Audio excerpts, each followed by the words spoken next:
নমস্কার বন্ধুরা, কেমন আছো সবাই? আশা করি তোমরা সবাই অনেক বেশি ভালো আছো। তো আজকে নিয়ে এসেছি তোমাদের জন্য নতুন আরেকটি রেসিপি নিয়ে। তা হলো ডুপ্লিকেট পাটিসাপটা। নামটা শুনতে খুবই অদ্ভুত, কিন্তু আসলে ডুপ্লিকেটই পাটিসাপটা, কিন্তু পাটিসাপটার মতো খেতেই কিন্তু মজাদার। তো আমি এটার জন্য প্রথমে আটা নিয়ে নিয়েছি। এর মধ্যে দিয়ে দিলাম একটু লবণ আর একটু চিনি, সামান্য পরিমাণে দিব, বেশি দিব না। তো এগুলোকে শুকনো উপকরণগুলো একটু মিক্স করার পর আমি এখানে একটা কলা নিয়ে নিয়েছি। ওইটাকে আমি ভালো মতো করে একদম আটার সাথে মিহি করে ফেলবো আর কি, যাতে করে কোনো দলা পাকিয়ে না থাকে। তো এরপর আমি এখানে দিয়ে দিলাম সামান্য একটু তেলটা দিয়েও আমি আবার ভালো করে এটাকে মিক্স করে নিব। তো একদম ঝুরঝুরে, মানে দলা যাতে না পাকে থাকে ওই ধরনের করে আমি এটাকে একটু ঝুরঝুরে করে ফেলবো। মেন কথা হচ্ছে ওইটা।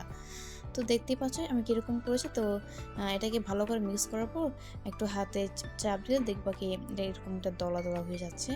তো এর মধ্যে দিয়ে দিলাম আমি একটা ডিম। তো ডিমটা দিয়েও আমি সুন্দর মতো করে আগে এটা একটু ম্যাশ করে নিলাম। তো ডিমটাকেও ভালো মতো করে মিক্স করে নিব, একদম ভালো মতো করে আর কি। তো এর মধ্যে আমি দিয়ে দেবো 1 কাপ দুধ। একদম আমি গরুর দুধই দিয়েছি, কোনো পাউডার দুধ না। তো আপনারা চাইলে এখানে পাউডার দুধ ইউজ করতে পারেন, কোনো সমস্যা নেই। তো 1 কাপ দুধ দেওয়ার পর আমি এটাকে মাখিয়ে নিয়েছি ভালো মতো করে। তো আবার দিয়ে দিলাম পানি, ওই কাপের পরিমাণই পানি দিয়ে দিলাম আবারও 1 কাপ পরিমাণের। তো এটাকে ভালো মতো করে মিক্স করা লাগবে। মিক্স মানে একদম এমনভাবে মিক্স করা লাগবে, সামান্য একটু দলা পাকানো থাকলে কোনো প্রবলেম নাই, বাট অতিরিক্ত যাতে দলা না পাকে যায় ওইটার দিকে একটু খেয়াল রাখতে হবে। তো আমি একটা স্টেনার সাহায্যে একদম তাড়াতাড়ি করে ঘুরতেছিলাম আর কি, যাতে করে তাড়াতাড়ি হয়ে যায়। এই ব্যাটারটা তেমন একটা বেশি ঘনও হবে না, বা তেমন একটা বেশি পাতলাও হবে না, অর্থাৎ মিডিয়ামের মতো। তো তোমাদেরকে আমি দেখিয়ে দিচ্ছি কীরকমটা হবে আর কি।